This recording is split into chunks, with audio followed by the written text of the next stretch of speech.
बहुत पहले बाद में नहीं आगे।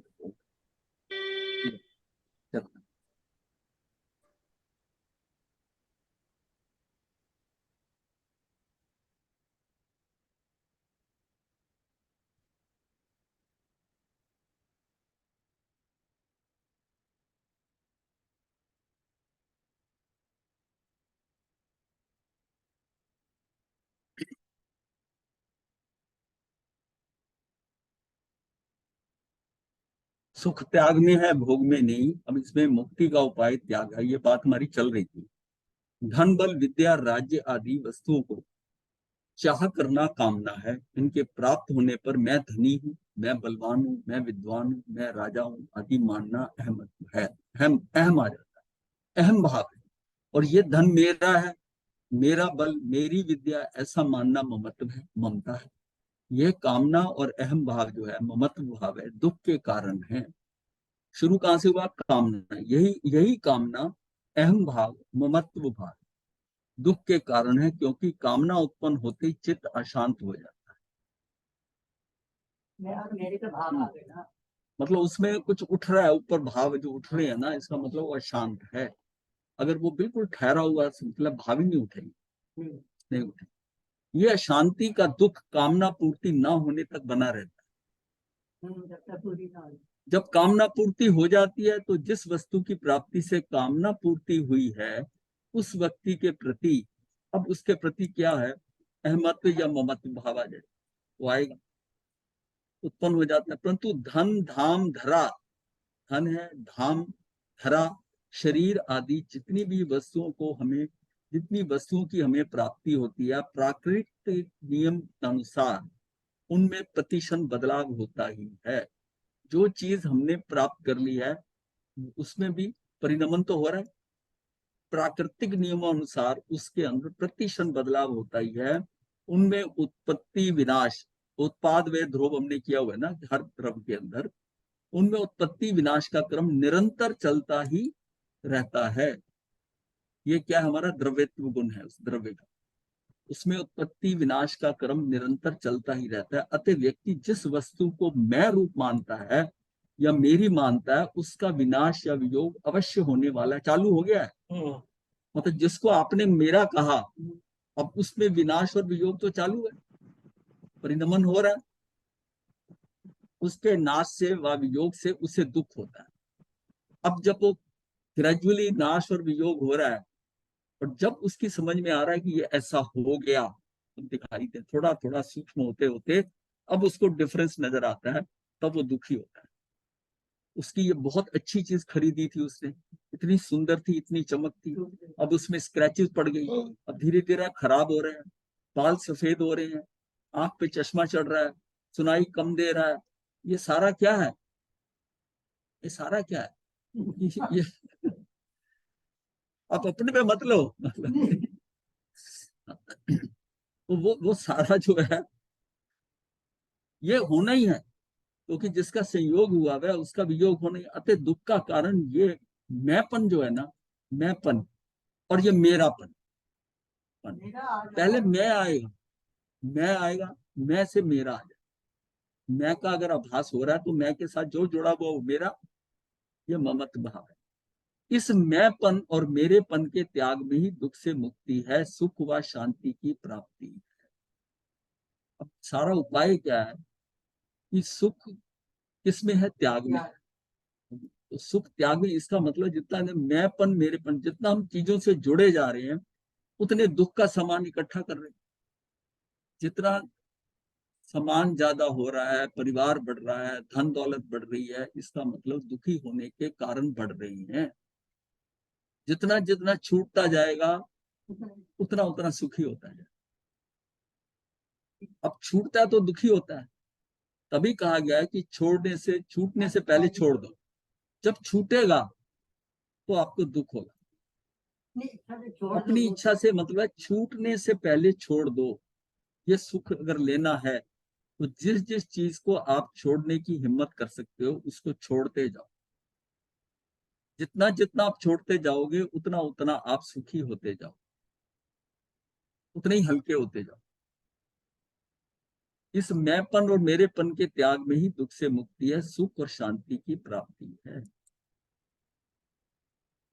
कोई ये कहे कि मैंपन और मेरापन हो ही तो जीवन है, इनका त्याग कर दिया तो फिर जीवन में रह ही क्या जाता है, तो नीरसता सी आ जाती है।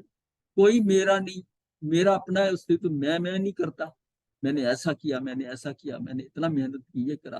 वो मैं भी इसको विटामिन दे रही है ना, उसको जो बात करता है, अपनी बात जब करता है तो किस भाव से करता है, मैं इसके है। और जब मेरा मेरे के साथ जुड़ता है तो उसको वो उसका भोक्तृत्व है, नहीं वो उसको भोग रहा है, ये मेरे हैं, उसमें भी आनंद ले रहा है, ये घर मेरा है दिखा रहा है। तो वो क्या है कि उसको उसके अंदर क्या है, मैं है, मैंने ये घर बनाया, मैं घर बनाया। इनका त्याग कर दिया जाए तो फिर जीवन में रह ही क्या जाए। ये सोचता है कि ये तो बड़ी नीरसता आ गई। अगर सारी चीज त्याग कर दो, छोड़ दो, सर्ववृत्ति ले लो, जो कुछ घर में था सब छोड़ छूट के आ जाओ, कहते क्या है, जब सब कुछ पा लिया था तो फिर छोड़ने की क्या जरूरत है। छोड़ने में ही, त्याग में ही सुख है। ये बात अगर समझ में आ जाती है तो बहुत आसान हो जाता है निकलना। सच तो यह है कि सब बदलने वाली अवस्थाओं में जो मैं है वह सदा ज्यों का त्यों विद्यमान रहता है। मैं तो वैसे का वैसा रहता है, मैं ज्यों का त्यों विद्यमान रहता है और ये कभी नहीं बदलता। ये मैं या आत्मा अविनाशी है, ये जीवन है। अब जो प्रॉब्लम हो रही है वो शरीर पे हो रही है। जिसको मैंने मेरे कहा उनमें भी बदलाव हो रहा है, वो भी बदल रहे हैं। शरीर मेरा है, वो भी मेरा, मेरे साथ है, मेरा वो भी बदल रहा है। सिर्फ एक मैं हूं, मैं कौन, आत्मा। आत्मा तो ये मैं, ये आत्मा, ये अविनाशी है, यही जीवन है। परंतु भूल ये होती है कि जो अविनाशी मैं है वह शरीर के साथ लगकर अपने को शरीर रूप मानकर शरीर को बदलने को अपना बदलना मान लेता है। मैं बूढ़ा हो रहा हूँ, मेरे बाल सफेद हो रहे हैं, मेरी आंखों पे चश्मा लग गया, कानों से सुनाई नहीं दे रहा। तो ये क्या है, ये बदलने को अपना बदलना मान लेता है। ये शरीर के छोटे रहने पर अपने को बच्चा, जब शरीर छोटा था तो बच्चा, शरीर के युवा होने पर अपने को युवा, शरीर को बूढ़ा होने पर अपने को बूढ़ा, शरीर के नाश होने पर अपना मरण मान लेता है। ये सब अवस्थाएं शरीर के बदलाव से हुई, परंतु वह शरीर के इन सब बदलावों को अपना बदलना मान लेता है।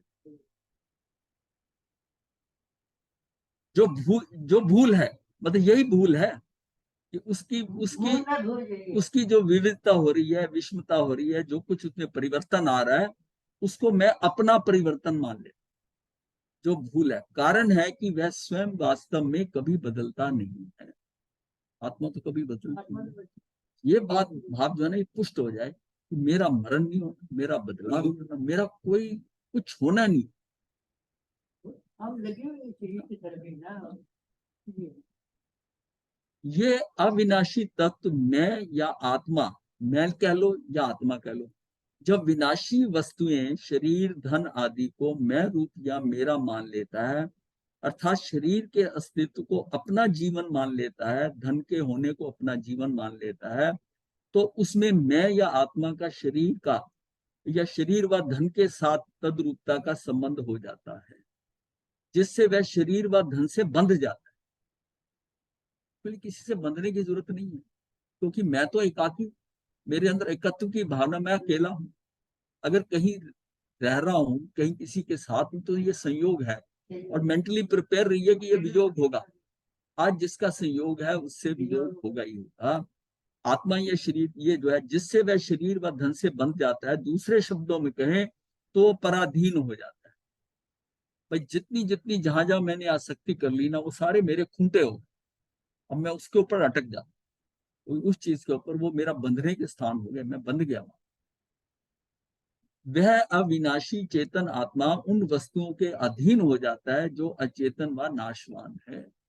वो बंध जाता है। गाय पूरा चलती आती है, उसको पता मेरा खूंटा कहाँ है, शाम को वापस आती घर में, उस खूंटे के पास आके खड़ी हो जाती है। वो बंधी किससे है, खूंटे से। खूंटे से क्यों बंधी है कि खाने को चारा मिल रहा है, मुझे यहाँ मिलना है, वो उस खूंटे से बंधी हुई है। वो बंध के ही वापस आती है, उस जंगल से हो सकता है जब वो घूम रहे थे वो निकल जाती कहीं, लेकिन नहीं, वो वैसे ही वापस आती है, क्योंकि उसका बंधन उस खूंटे से हो गया, उस घर से हो गया, उस वहां से भोजन मिलता है, ये सब है, वो बंध गई बात। जो अचेतन व नाशवान है, जिनका वियोग वियोग अवश्यम भावी है, जो कुछ ये पौद्गलिक संसार बाहर से जुड़ा है, जो दृश्यमान है, वो अलग होगा ही होगा, छूटेगा ही। या वो छूट जाएगा या उनसे तुम छूट जाओगे, ये तो होना ही है ना। तो या तो वो छूट जाएंगे, आपके होते हुए वो छूट जाएंगे, या वो है, आप छूट जाओगे। तो अपने जीवन को इन वस्तुओं के आश्रित या उनके अधीन मान लेना भूल जाओ, मान लेना, इनको मैं मेरा मान लेने को ही परिग्रह कहा गया है। यही परिग्रह, सबसे बड़ा परिग्रह। हाँ, इसको मान लेना परिग्रह, उसका होने का परिग्रह नहीं है। अगर वो है तो है, लेकिन उसको अपना मान लेना ये परिग्रह, ये मेरी आसक्ति हो गई, मैं जुड़ गया उसके साथ। परिग्रह ही पराधीनता है, पराधीनता के दुख से छूटने का उपाय है वस्तु में स्वामित्व भाव या मेरापन हटाना। भाई है तो चीज पड़ी है, वासुदेव कुटुंबकम में कैसा होता है ना, इसने खा लिया उसने खा लिया इसको दे दिया, तो सबका अपना है। तो जिसमें हम ना चीजों से बंध जाते हैं, फिर मेरी है, हाँ जुड़ाव हो जाता है, आसक्ति हो जाती है, उसके साथ फंस जाती है, ऐसा कि ये मेरी है, मैं नहीं किसी को देना, मैंने, ये जुड़ाव हमारा ज्यादा हो गया है। पहले जुड़ाव इतना नहीं होता था, चीजें होती थी घर में, कॉमन है, कोई यूज कर रहा है चीजें, क्योंकि चीजें इसलिए जुड़ाव नहीं होता था कि इंडिविजुअल की अपनी नाम नहीं है, वो यूज इसलिए कि लोग ज्यादा थे और चीजें कम थी। लोग ज्यादा थे, परिवार बड़ा था, चीजें कम थी, एक चीज है वो आ गई परिवार में। यहाँ तक कि पड़ोसी को अगर पता चल जाए ना कि इनके घर में ये चीज है, तो वो खरीदता नहीं था, और मैं क्यों खरीदूं। तो ये भाव होते थे ना। वो एक मैं घटना बता रहा हूँ, एक सेल्समैन था, तो इसका टाटा वाला को वैक्यूम क्लीनर दिखाने घर पे आया, पसंद आ गया, उसको कहा कि ठीक है, वो ले लिया। वो बड़ा खुश हुआ कि आते 5-7 आइडिया तो था लेना, कौन जाए यहाँ जाए, ये आके घर पे दे रहा है और स्टैंडर्ड चीज है, तो वो ले लिया टाटा स्की। वो कहीं आगे थोड़े घर गया, दूर गया, तो हमारे पास में ही रहते थे घर, तो उनके यहाँ चला गया और उनसे बात करते करते ऐसा प्रोडक्ट है और ये आपके जो 347 में इन्होंने ये ले लिया है, कहता बस रहने दो, उन्होंने ले लिया है ना, अब मुझे जरूरत नहीं है। वो बड़ा चक्कर में पड़ गया ये बताने में, ये बताने में कि उसने कहा उन्होंने ले लिया तो तुम भी ले लो, तो उसकी सेल ज्यादा हो जाती। तो जब उसको पता चला कि उन्होंने ले लिया, कहता बस हो गया काम, अगर उन्होंने ले लिया तो ये कौन सा है। तो ये भाव था, कोई बुराई नहीं थी। देखिए ये इसको कहते हैं, अब जो भाव है ना, इसको कहते हैं, शब्द है, हाँ, कॉन्स्पिक्वस कंजम्पशन। अब हम हर चीज को ना, ये उसके पास है, ये मेरे पास नहीं, ये फिर एक फ्लोर में 2-3 भाई रह, सब अलग अलग ले रहे, मतलब ये है कि हर चीज में उसके कारण हमारी कितनी कंजम्पशन बढ़ गई, कितना उतनी प्रोडक्शन बढ़ गई, कितनी पैकिंग, कितनी मूवमेंट बढ़ गई। पहले वो एक एक चीज होती थी, वो मांग लेते, अब मांगने में ना नीचापन लगता है, क्यों मांगूंगा, नहीं, मतलब चीजें कई ऐसी कॉमन होती थी जो लगातार इस्तेमाल नहीं होती थी, उन वस्तुओं को बड़े आराम से कि उनसे ले लेंगे। जैसे ट्रेवल करना, होल्ड ऑयल चाहिए, वो मांग लिया। किसी को वो कूटने के लिए कुछ चीज चाहिए, उसके घर में पड़ा हुआ है मांग जैसा, वो मांग लेगा। उसको उसके लिए हर घर में होना जरूरी नहीं है, ये बात करके उसको भी रेगुलरली नहीं चाहिए, नहीं चाहिए। लेकिन अब मांगना और देना दोनों में प्रॉब्लम है। इसका मतलब आपका सामान कितना बढ़ गया, उसकी मेंटेनेंस कितनी बढ़ गई। और इसको हम वैसे लौकिकता में इसको प्रोग्रेस कहते हैं। हर एक के पास अपनी इतनी प्रोडक्शन हो गई, इतना देश में इतनी मिट्टी, इतनी इतने फैक्ट्रियों के अंदर इतना काम, माल ज्यादा बनने लग गया, बड़े बड़े प्लांट बनने, पहले छोटे छोटे काम होते थे क्योंकि रिक्वायरमेंट थोड़ी थी, सेल कम थी, अब बड़ी बड़ी सेल होने लगी। तो ट्रक देखो ना, इधर से इधर ट्रक लोडेड जा रहे हैं, इधर से इधर जा रहे हैं, माल गाड़ियों में माल इधर से इधर जा रहा है। ये सारा क्या है, इतना की इतनी कंजम्पशन हो रही है, फिर एक देश से दूसरे देश में जा रहा है, दूसरे देश से यहाँ आ रहा है, ये सारा क्या है। हाँ, इच्छाएं और भाव कहता मेरा अपना हो, मैं क्यों मांगू किसी से। आज किसी बच्चे को आप कहना कि उनसे कुछ चीज मांग ले, वो तैयार नहीं होगा, उसको मैं नहीं मांगता। वो मत या मेरे, अब क्या, जब मैं नहीं मांगता तो मेरे में इंडिविजुअलिटी, मतलब ऐसी करेक्टर आ गया। जब ये मांगने जाता था ना आदमी को ये चाहिए, तो उसमें कोई हीन भावना नहीं आती, तो देने वाले के अंदर अहम भाव नहीं है। तो हमारी जो स्वभाव है ना वो बड़ा रहते थे, मतलब मांगना अपनों से ही मांगता था ना, मांगना लेना देना एक सहज प्रक्रिया थी।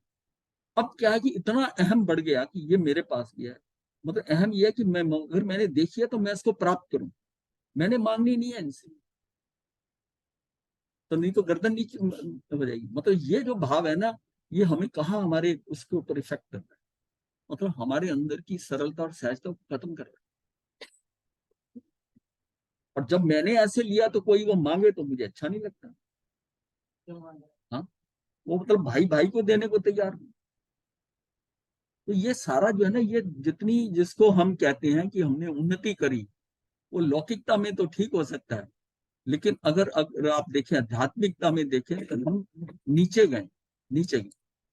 ममत्व या मेरेपन को छोड़ने पर दुख से मुक्ति और सुख की प्राप्ति संभव है। हमें सुख तो चाहिए, परंतु हम ममत्व छोड़ने को तैयार नहीं। महाराज ऐसा कुछ बता दो कि मुक्ति भी हो जाए और घर भी छोड़ना ना, मतलब ये क्या, ये हमारा ममत्व है। अपितु ममत्व बढ़ाने को तत्पर है, ममत्व बढ़ा दो, तो इसके लिए तो बड़ी कोशिश हो रही है। हमारा परिचय कम हो तो अधिक परिचय बढ़ा लो, मैं उसको भी जानता हूँ, इसको भी जानता हूँ, सबको, मतलब जितना अपना सर्कल बड़ा है, जितनी मेरी परिधि बड़ी है, मैं उतना ही खुश हूँ, उतना ही अहम है उसमें, तो मैं तो उसको भी जानता हूँ। कई बार हम कहते हैं कि वो कहता है मैं उसको भी जानता हूँ, मैंने कहा वो ठीक है तुम जानते हो, वो तुम्हें जानता है, तो तब वो ढीला पड़ जाए। मैंने कहा उन्हीं की बात करो जो आपको जानते हैं, जो आपको जानते हैं उनकी बात करो, तब आप कह सकते हो कि हाँ ये हो सकता है। मैं उसको भी जानता हूँ, उसको भी जानता हूँ, जानता था, पर वो आपको जानते हैं, फिर ढीले हो जाते। जैसे संचय परिग्रह है वैसे परिचय भी परिग्रह है, ये कल की बात में जुड़ रहा है। कल जैसे संचय परिग्रह वैसे ही परिचय भी परिग्रह है। अंतर इतना ही है कि संचय से वस्तुओं का संबंध जुड़ता है और परिचय से व्यक्तियों से संबंध जुड़ता है। इकट्ठा तो आप कर ही रहे, जहां संबंध है वहां बंध है, बंधन, जहां संबंध हो गया वहां बंध हो। अगर वो वस्तु सबकी कॉमन यूज तो मेरा इतना बंधन नहीं होगा उसके ऊपर, मेरा नहीं। ये कोई कहते हैं ना सामान ये हमारे घर का है, घर का है, मेरा नहीं कहते थे, हमारे घर में है ये चीज, मतलब एक चीज है तो बहुत है, सबके लिए परिवार है। परिवार भी बड़ा होता था, अब उसमें एक एक परिवार में 30-40 मेंबर भी हो जाते हैं। ये कौन है, बेटा आपका बेटा है। हाँ, तो अपना नहीं कहते। हाँ, वो तो उसको लिए लखनवी अंदाज है ना, जहाँ संबंध है वहां बंद है। मतलब हम क्यों क्यों जितना अलग हो गए, जितना सामान ज्यादा हो गया, आप ये देखो ना जितना प्रेशर कितना होता है, इतना सामान इंडिविजुअल का है कि अलमारियां बहुत है, पहले अलमारियां नहीं होती थी, अलमारियों की जरूरत नहीं होती थी। वो खूंटे होते थे टंगे हुए, जिसके ऊपर लेडीज वगैरह कपड़े ज्यादा ही कुछ डाल दो, ट्रंक होते थे, वो छोटा ट्रंक है, उस ट्रंक में डाला उसको बंद कर। अब ये अलमारियां हैं, उसमें हैंगर्स लगे हुए हैं, चीज लटक रही है। हाँ, अलमारी भरी रहती है, अलमारियां भरी जाती, उसका कितनी टेंशन रहती है, आराम श्रम कितना है उसको, कितना, कभी कोई पहने नहीं कपड़ा, मतलब इतना हो गया है। जहां संबंध है वहां बंध है, वहां बंधन है, ये हम डिटेल में सोचे ना, कभी अपनी सारा सामान निकाल के देखें तो लगता है कि बहुत ज्यादा पदार्थ हमें छोड़ दे या नाश हो जाए, हम उनके ममत्व का त्याग ना करें, तो पदार्थ का ना रहने पर भी हमारा संबंध बना रहे।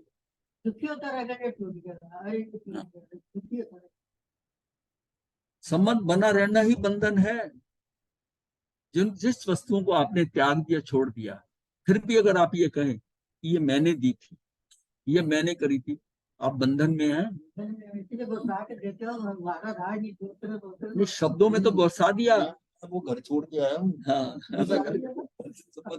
घर छोड़ दिया, घर से संबंध है ना, मतलब ये क्या है कि इतने ज्यादा उसकी तरफ फंस गए हैं।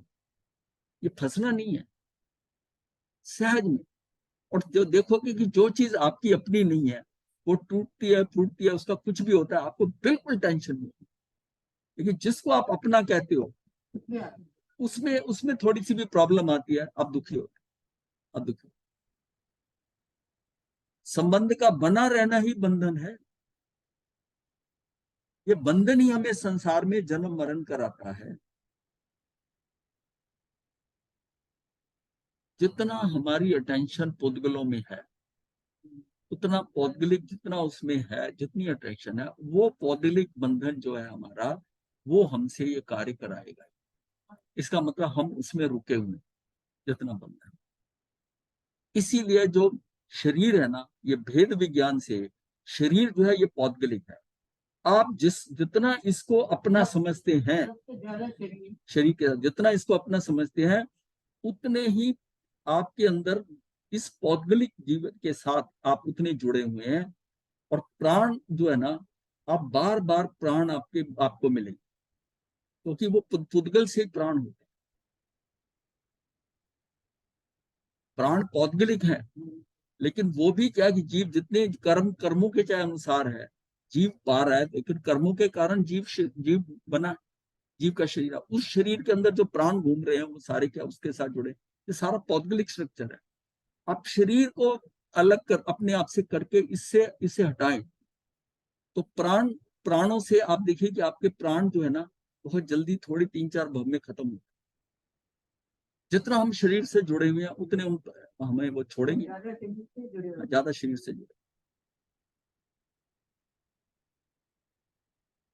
ये बंधन ही हमें संसार में जन्म मरण कराता है, दुखी व अशांत बनाता है। इसके विपरीत हम पदार्थ से ममत्व हटा लें, संबंध विच्छेद कर दें, तो पदार्थ के रहने पर भी वह हमें नहीं बांध सकेगा। बंधन रहित होना ही मुक्ति है। हम बंधे नहीं, आसक्ति कहीं फंसे, इतना भी समान है, अब उसकी आसक्ति ना हो। हमने परिचय किसको मान लिया, इसके बाद चीजों का नहीं है आसक्ति, भाव चीजों का नहीं, भावों से है, द्रव्य से नहीं। इतना फर्क, अगर ये समझते हैं द्रव्य कोई ले ले, कोई इस्तेमाल कर, चलो मेरे पास ज्यादा है तो लोगों के काम आएगा, ये है, वो भाव है तो फिर ठीक है।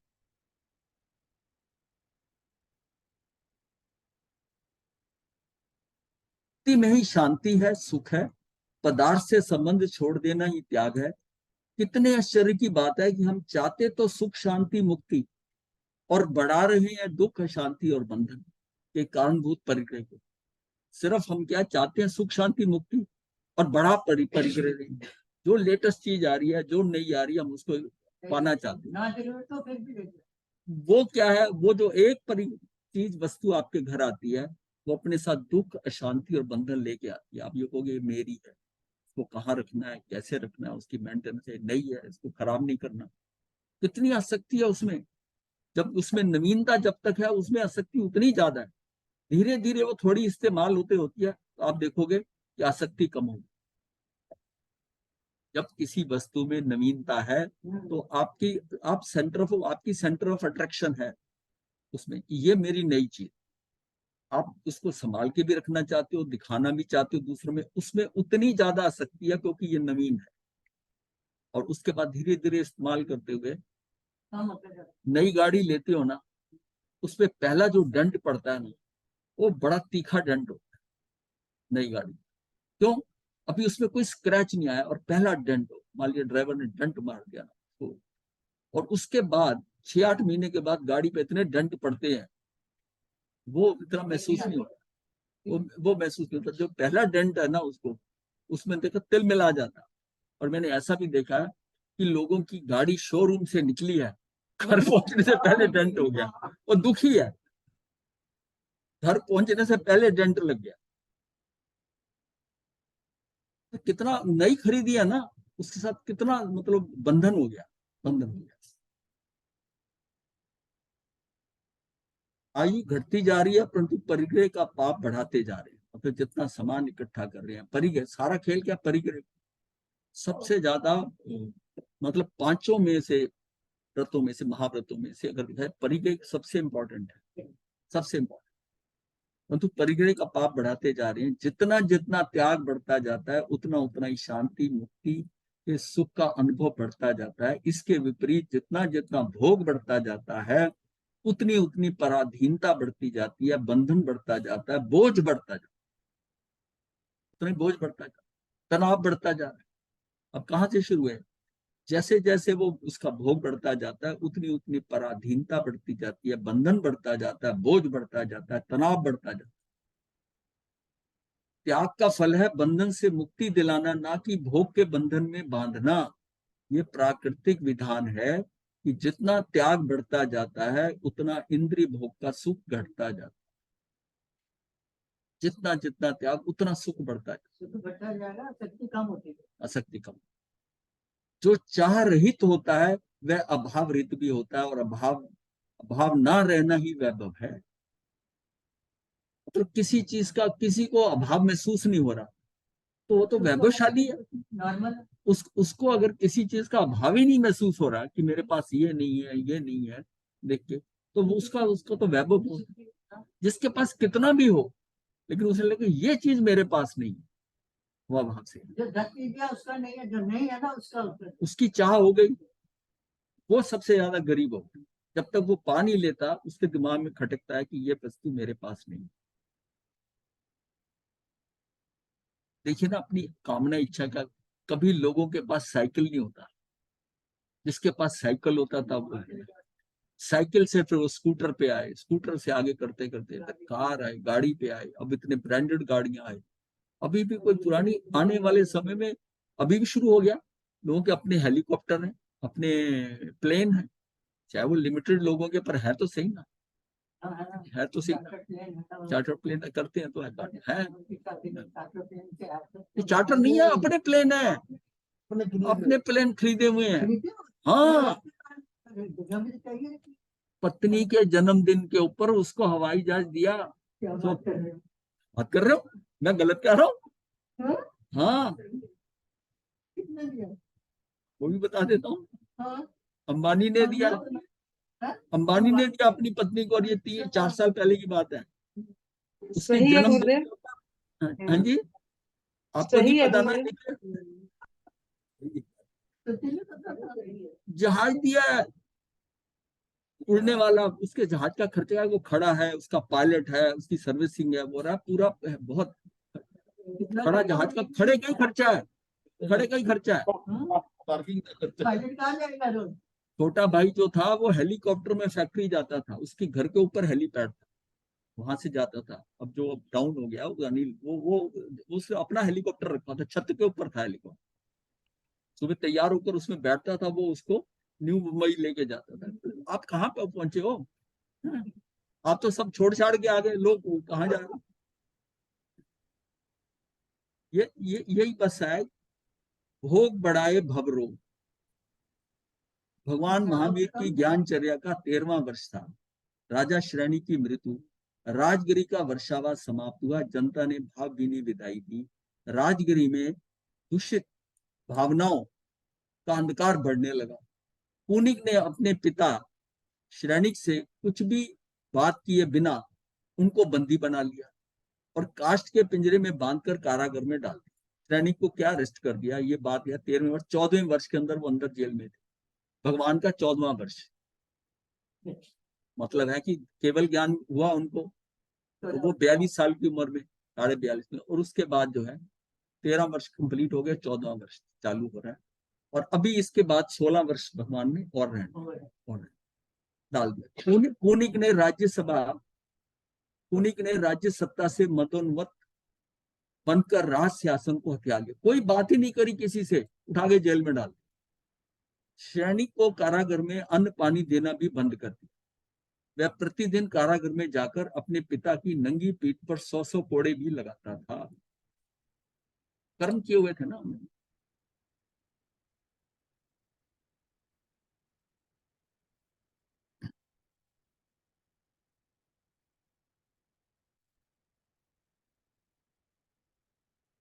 हम भाग्य आगे, या मैं आगे जा रहा हूँ? अच्छा, भगवान महाराज श्री महावीर, जी, भगवान महाराज श्री जी, महावीर। हाँ जी। श्रेणी राजा का पूर्व भव कोई आता है जिससे इनका संबंध पता चले, कोनिक के साथ क्या था?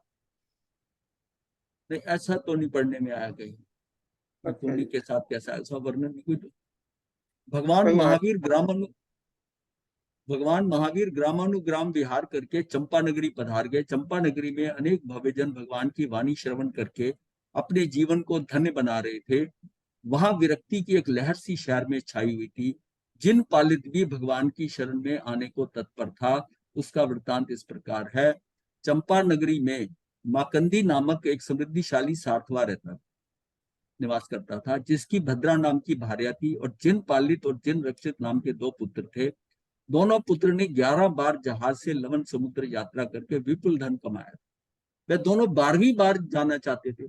माता पिता मना कर रहे थे कि तुम्हारे परदादा से सोना चांदी जवाहरात आदि विपुल मात्रा में, मतलब बहुत ज्यादा मात्रा में है, पर्याप्त है, 7 पीढ़ी के लिए कोई बाधा नहीं आएगी। अनेक बार बार आग्रह करने पर अनुमति प्रदान कर दी, मान नहीं रहे थे। और उसमें एक बात भी थी कि जो लोग जाते थे 12वें ट्रिप पे नहीं जाते। ऐसी बात थी कि भाई 12वें पे भी कुछ ना कुछ अनिष्ट होता है। वो कह रहे थे 11 में आप इतना कमा लाए हो और पहले का भी बाप दादाओं का इतना पड़ा हुआ है, अब रहने दो, अब क्यों जाना। नहीं 12वें में नहीं, नहीं 12वें में हमने जाना है, चले गए। दोनों पुत्र जहाज भरकर लवन समुद्र की ओर चल पड़े। सैकड़ों योजन पार करने पर समुद्र उत्पन्न हुआ और अकाल में मेघ गर्जना होने लगी। प्रतिकूल तेज आंधी चलने लगी। नौका नष्ट होकर समुद्र में डूब गई और दोनों के हाथ बड़ा सा लकड़ी का पाटिया हाथ लगा। वह तैरने लगे। माकंदी पुत्र तैरते तैरते रतन द्वीप आ पहुंचे। तब उस समय उस रतन द्वीप की रत्ना देवी ने अवधि ज्ञान से उन दोनों को देख बड़ी कठोरता से बोली, अरे माकंदी पुत्रो, यदि तुम मेरे साथ विपुल भोगों को भोगते रहोगे तो ही तुम्हारा जीवन बचेगा, अन्यथा इस तलवार से तुम्हारे शरीर को काट कर फेंक दूंगा। दोनों भाई भयभीत हुए, बोले आज जैसा कहेंगी आप जैसा कहेंगी वैसा, आपके आदेश निर्देश का वैसा ही पालन करेंगे। तब रत्ना देवी उन दोनों को लेकर उत्तम प्रसाद में आई और वहां आकर शुभ पुद्गलों को दूर कर शुभ पुद्गलों का प्रक्षेपण कर उनके साथ विपुल भोग भोगने लगी और उनको प्रतिदिन अमृत जैसे मधुर फल लाकर देने लगी। अब किसी दिन शुक्रेंद्र के आदेश से लवन समुद्र के अधिपति सुस्थित देव द्वारा लवन समुद्र की सफाई के लिए नियुक्ति की गई। रत्ना देवी ने दोनों से कहा, यदि तुम्हारा मन महल में ना लगे या कोई उपद्रव हो जाए तो तुम पूर्व दिशा के वन खंड में चले जाना। उस वन खंड में सदैव वर्षा ऋतु जैसा मौसम बना रहता है। वह वन खंड अति मनोहर है।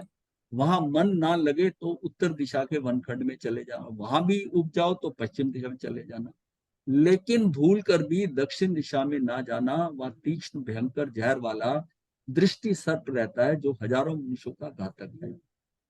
उसके जाने पर दोनों दक्षिण दिशा में चल लेंगे। अब जिस बात को मना किया जाए ना, हाँ, तो वहां मृत कलेरों की दुर्गंध आने लगी। वहां उन्होंने एक बड़ा सा वधस्थल देखा जहां पर एक पुरुष कर्म क्रंदन कर रहा था और तो उसकी आवाज सुनाई दी। पूछने पर वह पुरुष बोला कि मैं काकंदी नगरी का निवासी अश्वों का व्यापारी, मेरा जहाज डूब गया, तैरता तैरता यहाँ पहुंचा तो रत्ना देवी ने मुझे चंगुल में फंसा लिया, मेरे साथ विपुल भोग भोगने लगी और एक बार छोटे से अपराध कारण कुपिता हो मुझे यहाँ विपदा में डाल दिया। ये वृत्तांत सुनकर भयभीत हो पूछने लगे ये दोनों ही, तो जिन पालित और जिन रक्षित, कि वह कैसे छूट सकते हैं। तो पूर्व दिशा में शैलक यक्ष का यक्षायतन है, वह अश्व का रूप धारण किए है। वह यक्ष अष्टमी चतुर्थी अमावस्या और पूर्णिमा के दिन ऊंचे स्वर में बोलता है कि किसे तारूं, किसे किसे पालूं। तो तुम तब तुम कहना हमें तारो हमें पालो। इस तरह से शैलक यक्ष तुम्हें रत्ना देवी से बचा पाएगा। तब वह शैलक यक्ष नियत समय आने पर बोला। तो मकंदी पुत्रों ने कहा हमें तारिये हमें पालिए। तब शैलक यक्ष ने उन्हें सावधान किया कि जब तुम मेरे साथ लवन समुद्र के बीचों बीच गमन करोगे तो वह पापनी रत्ना देवी मोह शब्दों से तुम्हें डिगाने का प्रयास करेगी।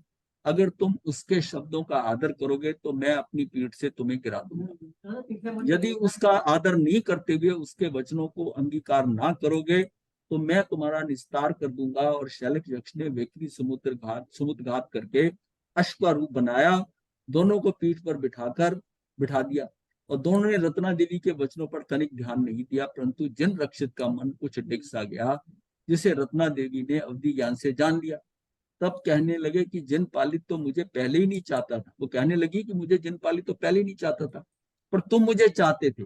हे जिन रक्षित, मेरे हृदय के रक्षक, यदि तुम नहीं लौटे तो मैं तुम्हारे सामने अपना वध कर दूंगी।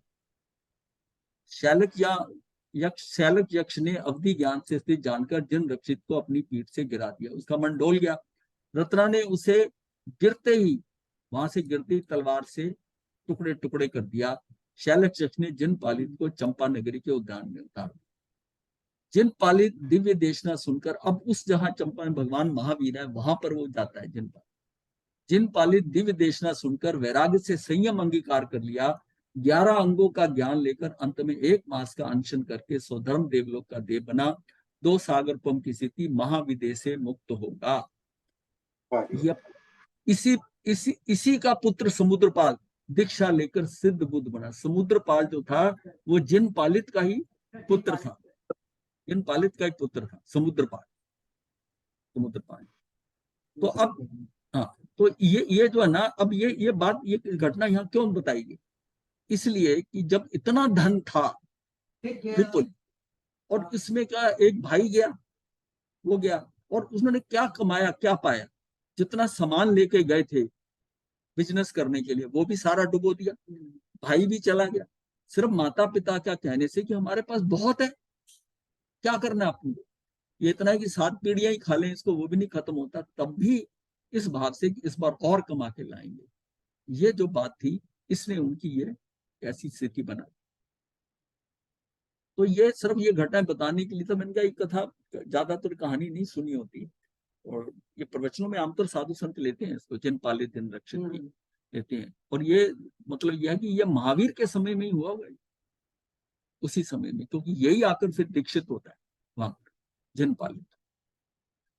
तो सारी बात कहाँ आई, उतना इकट्ठा नहीं करो। देखिए अब बात वहां आती है कि फिर इकट्ठा कितना करें, जितना आवश्यक है। और सबसे बड़ी बात यह है, अगर आपके कर्मों के अनुसार आपको जो मिलना है, मिलाना है, करना है, वो मिलेगा। ज्यादा की लालच, मतलब यह है कि आप इतनी जरूर सेविंग करो, इतनी करो कि जिसको हम कहते हैं कि save for rainy days. Save for rainy days English में कहते हैं, सेव फॉर रेनी डेज, कि आपको काम पर कितना पैसा होना चाहिए कि आपको 10-15 दिन बारिश लगातार होती रहे, आपको नहीं जाना पड़े, तब भी खर्चा चलता रहे। जो लोग डेली इस टाइम जब जाते मजदूरी करते थे, काम करते थे, इतना पैसा होना चाहिए कि अगर बारिश चल जाए, काम पे ना जा सको, तो save for rainy days. Corona days, हाँ, कोरोना डेज में कोरोना आ गया, बीमारी आ गई, तो उन लोगों को परेशानी हुई जिनके पास इतना तो था ना, मतलब अपना साल 2 साल या 1.5 साल वो निकाल सकते थे, कोई दिक्कत की बात नहीं, घर वैसे ही चलता रहा। अब जो रोज के रोज करने वाले थे उनको प्रॉब्लम आ गई। तो लेकिन save for rainy days, not save for monsoons. आप देखो आने वाले इतने सालों तक आप कितना दूर तक सोचते हो, और जीवन का पता नहीं कि जीवन कल कब तक चलेगा। और हम ये होते हैं 7 पीढ़ियां तक, पोते का, उसका। अब जब इतना धन है आपका, कि वो धन के कारण ही आपका बड़े आराम से गुजारा हो जाना, तो ये सीमा हमारे दिमाग में क्यों नहीं आती? ये सीमा जो है ना, इस सीमा की सीमा हमने बहुत दूर तक बांधी हुई, और वो जो जितनी है हमारा उतना बड़ा परिग्रह है, जितना हमारा भाव है कमाने का उतना परिग्रह है। आपने इंटेंट दे दी, मान लिया किसी ने व्रत लेता है, तो वो कहता है कि आज उसकी इनकम 40-50 लाख है, वो कहता है जी हाँ मेरी सीमा कर दो जी 50 करोड़। मैंने कहा तुमने 50 करोड़ का परिग्रह बांधा, कि तुम्हारे में ध्यान है कि मेरी सीमा 50 करोड़ हो जाएगी। भाई तुम ये देखो कि तुम्हारी आवश्यकता के अनुसार तुम्हें कितना चाहिए, और ज्यादा बात है आपको, तो उस जो रिक्वायरमेंट आपकी पैसे की, उनको गोल्ड टर्म्स में कन्वर्ट कर लो। कल को महंगाई बढ़ गई, कुछ हो गया, तो सोना भी बढ़ेगा। तो बस इस तरह करो, मतलब अपने आप को सीमाओं में बांध कर करते हो, तो आपको उतना ज्यादा बंधन नहीं होगा कर्मों। लेकिन हमारे पास आज 1 करोड़ नहीं है, 50 करोड़ का हम रखें कि भाई हाँ जी मेरा करा दो जी, सीमा बांध दो 50 करोड़। ये क्या है? तो उसकी वहां तक तो उसकी तृष्णा है ना, लालसा वहां तक है। तो ये सारा जो सब मतलब है कि फिर इस बात का विश्वास कि हमारे कर्मों के अनुसार जैसा है वो हमें मिलेगा। कल को क्या हो जाएगा मेरे साथ, अगर वो समय खराब आना है, तो आया हुआ बड़े बड़े राजा महाराजा सड़क पे आ गए, जब बदलता है, तो फिर किस बात की घबराहट, किस बात की घबराहट? तो ये सारी चीज अगर समझ में आती है, और ये हम सीमा बांधकर व्यवस्थित जीवन को कर लेते हैं। अपने जीवन को व्यवस्थित करना बनता है। इसका मतलब ये नहीं काम वाम नहीं करना, आपने करना है जीवन यापन करने के लिए जो आपको चाहिए। पर ठीक है, उतना हो गया ना, सफिशिएंट। ज्यादा डरने की जरूरत नहीं है, आपका कुछ बुरा नहीं होगा। जो आपका होना है वही होगा ना। तो फिर इतनी क्यों है, तो आप अपने आप को क्यों समझते हो कि मैं ही कंट्रोल कर। तो ये सारी चीजें जो है ना, ये हम सिर्फ यह कि जो उसके अगेंस्ट में जो कर्म बन रहे हैं उसको नहीं सोच रहे, देख ही नहीं रहे हम कर्म। ये सारा सारा मोह है। ये जो मोहनी कर्म है ना, मोह है, इस बेटे के लिए इसका कर दूं, इसका कर दूं। कई लोग तो बुढ़ापे में, मतलब 80 एज जो है ना, 85-90 के रेंज में एज है, वो बेटे का मकान बनाने में लगे हुए। एक का बना दिया है, बहुत बड़ी कोठी है, दूसरे का बनाना है। और एक तुम देखा कि कनॉट प्लेस में उनके पास जगह इतनी है, 1200 गज कनॉट प्लेस में जगह है, वो मतलब उस पर बना रहे। तुमको बहुत, हमारा मेरा डिस्कशन भी, और गुरुदेव भी करते थे, इसको कंस्ट्रक्शन नहीं करो। बोला नहीं, मैंने बच्चों को बना के देना, मेरी बेटियां, उन सबको फ्लोर देने हैं डिफरेंट। तो कोई रीजन ये है ना, हम किसको क्या देना है, वो क्या लेना देना। किस्मत हो तो अपने आप बना लेंगे, लेकिन नहीं, ये बहुत लोगों में है।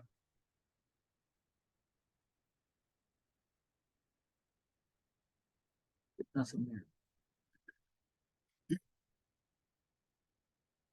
सदगति कैसे प्राप्त हो, प्रयत्न करना हो। सदगति कैसे प्राप्त हो, एक तो है कि जो जो मिल जाएगी ठीक है, जैसा चल रहा है वो ठीक, और वो जरूरी नहीं कि सदगति मिले। तो सदगति अगर प्राप्त करनी है तो उसके लिए प्रयत्न करना होगा। स्वयं को कहीं स्वयं को कहीं यात्रा पर जाना हो तो कितना सोच विचार कर आरक्षण कराया जाता है। जहां जाना हो वहां रहने की कैसी व्यवस्था होगी, सब प्रकार की सुविधाओं का ध्यान रखकर ही प्लानिंग की जाती है। यात्रा की प्लानिंग क्या करते हैं, सारा प्लान करते हैं, हाँ, ऐसा जाने। परंतु अंतिम यात्रा एवं नवीन गंतव्य का कोई प्लान या ध्यान नहीं किया जाता। बिना किसी सोच विचार के जैसे तैसे यहाँ से चले जाएंगे, गंतव्य चाहे कोई सा भी हो। कितने निडर हैं हम, कितने निडर हैं, किसी बात का भय नहीं है। जहां मर्जी भेज, किसी गति में चले जाओ, जब तक यहाँ है तो मजे से रहो। जन्म मरण के समय के दुख दुख तो स्मृति में नहीं होते। जीवन भर मात्र जन्म मरण के मध्य में आने वाले दुखों की सारी चिंता क्या है, जो इस जन्म के बाद में मरण तक की जो चिंता है ना, वो सारी चिंता आपको है। ये सभी का ख्याल है, सभी का साथ ये है।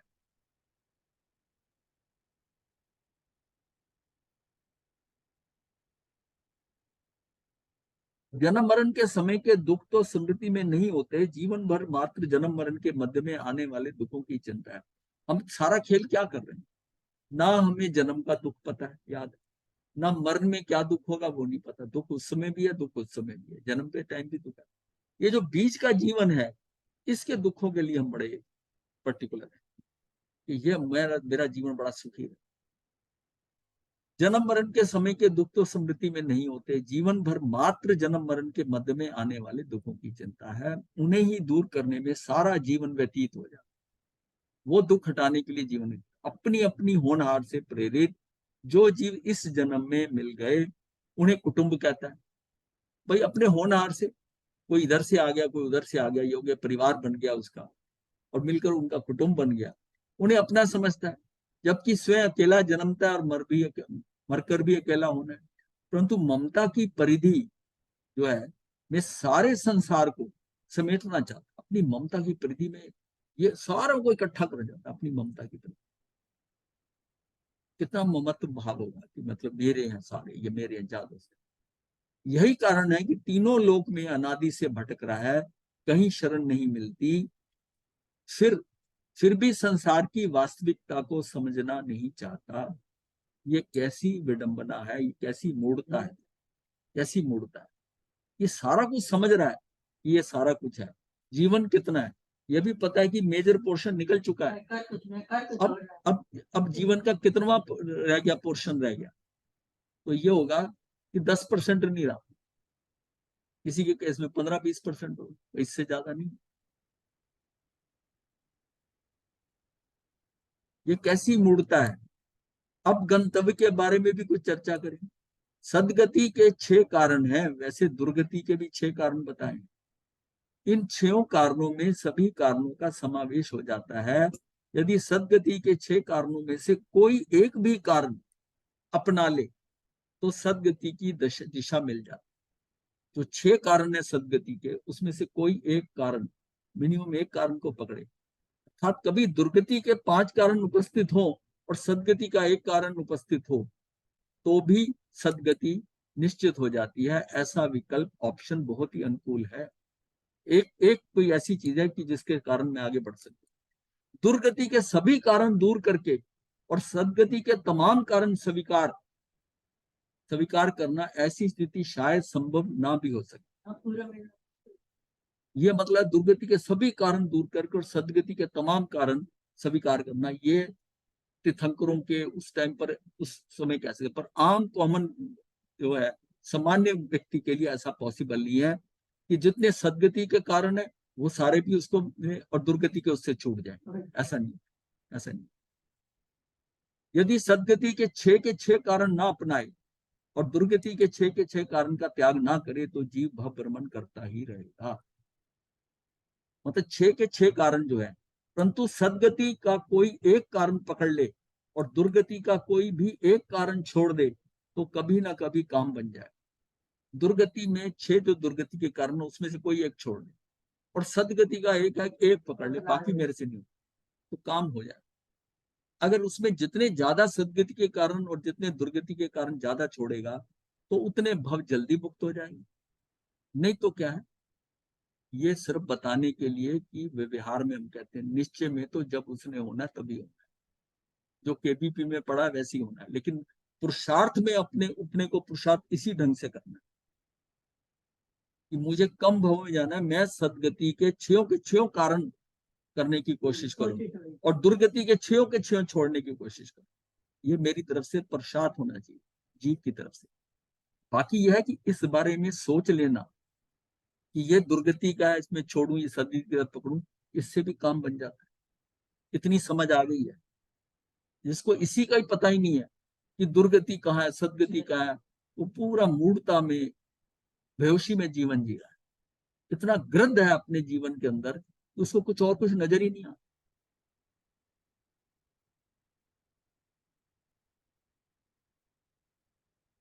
सदगति के कारण और दुर्गति के कारण इनका कंपैरिजन है।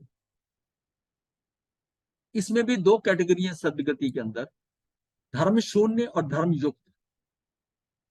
सदगति के कारण अब जीव है, जीव 2 तरह के हैं। एक तो धर्म शून्य, जिसको अभी कुछ नहीं पता, एक धर्म से युक्त है, ऐसी उसकी ऐसी हालत नहीं है। तो जो धर्म शून्य जीव है वो अकाम निर्जरा, यानी अकाम निर्जरा मतलब है कि वो ऐसी निर्जरा हुई है जो मुक्ति के लक्ष्य से रहित सहनी पड़ी, ऐसी स्थिति आई नहीं, हाँ मजबूरी में वो सब सहना पड़ा और सह ली, तो ये अकाम निर्जरा हो गई। और दुर्गति का कारण क्या है, सुखशीलता, सुविधा भोग, ये दुर्गति का कारण है। अगर भाव यह है कि ये मुझे सुख मिले और इसमें यह है कि जो जैसा ठीक है मुक्ति के लिए उसके लिए सहज सहज उसको एक्सेप्ट कर ले, अकाम निर्जरा हो। मंद कषाय, अल्प क्रोध मान माया लोभ, ये धर्म शून्य के अंदर ना ये है, ये सदगति के कारण है। धर्म शून्य है वैसे, लेकिन कषाय उसके मंद है। और दुर्गति का कारण है तीव्र कषाय। 5 मिनट का क्रोध 9 घंटे की कार्य क्षमता क्षीण करता है। ये अगर उसको बात समझ में आए, कषाय कम होनी चाहिए, लेकिन कषाय तीव्र है। और ये शायद उसको ना भी पता हो कि 5 मिनट अगर क्रोध कर लिया तो सारे दिन की जो कार्य क्षमता है 9 घंटे की, वो खत्म हो जाए। फिर है शुभ लेशिया, आत्मा के शुभ और अशुभ, जो हमारे शुभ और शुभ विचार हैं, मतलब आत्मा के शुभ अशुभ परिणामों को लेशिया कहते हैं। और ये अशुभ लेशिया, ये 3 अशुभ लेशिया, कृष्ण नील कपोत, और ये शुभ लेशिया कौन सी है ये हमें पता है, कौन कौन सी है, तेजस, पीत और शुक्ल लेशिया। हाँ, तो आत्मा के शुभ अशुभ परिणामों को लेशिया कहते हैं, जो योगों की प्रवृत्ति से उत्पन्न होती है। आत्मा को कर्म का संयोग कराने वाला सेतु लेशिया है। तत्वार्थ सूत्र में कहा गया है, कषाय उदय रंजित योग प्रवृत्ति लेशिया।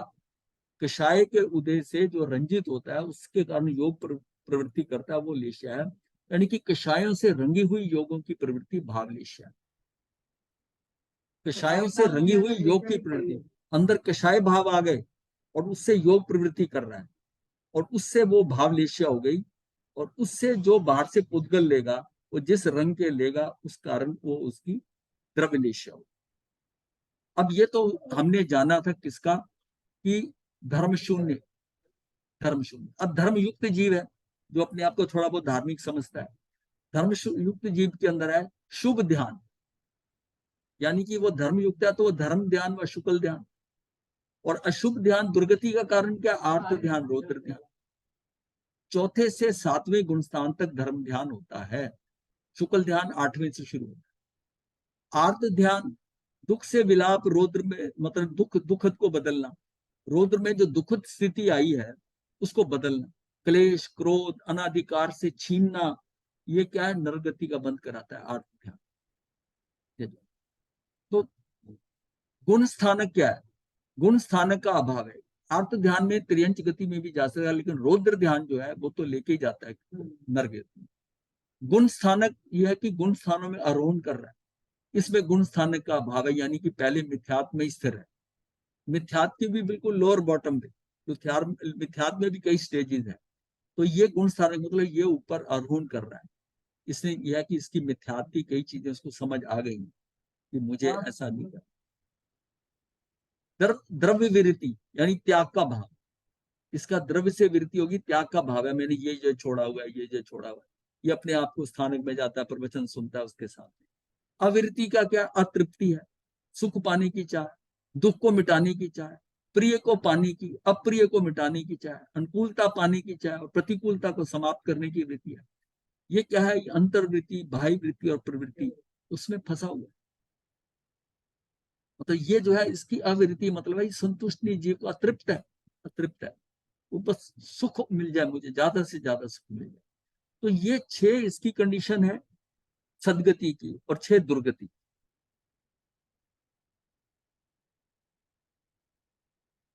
सदगति को सदगति नहीं लेना, सिद्ध गति, सदगति को सिद्ध गति ना समझ लेना। इसका अर्थ भविष्य में अच्छा संसार प्राप्ति का कारण है। सदगति जो बात कर रहे हैं हम ना, तो हम सिद्ध गति की बात नहीं कर रहे। सदगति को सिद्ध गति नहीं लेना, इसका अर्थ है भविष्य में अच्छा संसार प्राप्ति का कारण।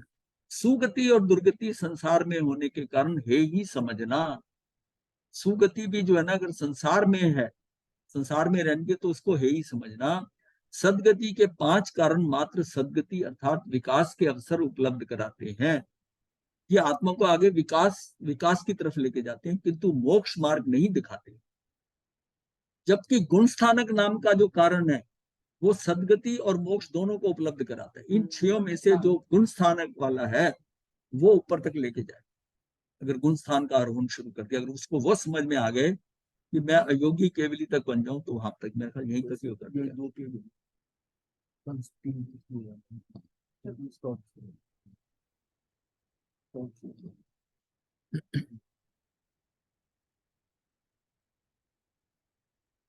अब यह है कि हमारी सदगति है, तो मैं ये समझता हूँ कि जब ये है तो हमें जो है ना, जिसको धर्म युक्त कहते हैं, इन्होंने इतनी क्लासेस अटेंड कर ली, समझ लिया, जैन धर्म पा लिया, जन्म से अच्छा परिवार, अच्छे माता पिता, संस्कार, कुछ नहीं कर रहे, तो कम से कम वो चीजें तो उसकी बैकग्राउंड वहां तक तो बनी हुई। अब वो अगर धर्म में नहीं डलता तो फिर कौन आगे बढ़ेगा, जिसको ये सारी नीचे से बनकर ये सारे स्टेपिंग स्टोन ऑलरेडी उसके रेडी हैं, वो उसको उसके बिना किसी कार्य के, ये तो पिछले पुण्य के कारण उसको ये प्राप्त हो गए कि ऐसा परिवार मिल गया, माता पिता धार्मिक मिल गए, शहर ऐसा मिल गया जिसमें गुरु आते हैं, उपलब्ध धर्म को प्राप्त कर सकता है, ऐसा सिस्टम है समाज का। तो वो सारी चीजें उसको मिल गई पिछले पुण्य से। जो इस जन्म में पुरुषार्थ करना आगे बढ़ने का, सारी प्रॉब्लम वहां हो रही। हम उसी में रचे पचे हैं जो हम पीछे से करके आए और खा पी के खाली चले जाए। ये कैसा बिजनेसमैन है जो जो मिला है, जो उसका है, उसको बढ़ाने की नहीं सोच रहा। उसको तो अपनी उन्नति के लिए बढ़ाना चाहिए ना। ये यहाँ तक तो मैं पहुंच ही गया। उत्तराधीन सूत्र में आता है ना कि जब मनुष्य बन गए, मनुष्य को मनुष्यता मिल गई हमको। हाँ, 4 कारण जो बताए तीसरे अध्ययन के अंदर। हाँ, और श्रमण का भी मिल गया। अब 3 तो ये मैं समझता हूँ हम सबको मिले हुए हैं। चौथा जो है उसके लिए पुरुषार्थ करना। अब चौथे का सिर्फ कार्य करना, वो इस जन्म का है पुरुषार्थ। वो हर आदमी अपनी सीमा के अनुसार, अपनी जितना उसकी समझ है उसके अनुसार उसको पुरुषार्थ तो सदगति का करना चाहिए। अब जब आगे इसके आगे चलेंगे तो देखेंगे कैसे हम फंसते हैं किस ढंग से। गुरुदेव की आज्ञा से चत्तारि मंगलम अरिहंता मंगलम सिद्धा मंगलम साहू मंगलम केवली पनतो धम्मो मंगलम चत्तारि लुगुत्मा अरिहंता लुगुत्मा सिद्धा लुगुत्मा साहू लुगुत्मा केवली पनतो धम्मो लुगुत्मो चत्तारि शरणम पवज्जामि अरिहंते शरणम पवज्जामि सिद्धे शरणम पवज्जामि साहू शरणम पवज्जामि केवली पनत्तम धम्मम शरणम पवज्जामि। ये 4 शरणे दुख हरने और न शरणा कोई, जो भव प्राणी करे आचरण उसका जय रमान। मथेंड वंदना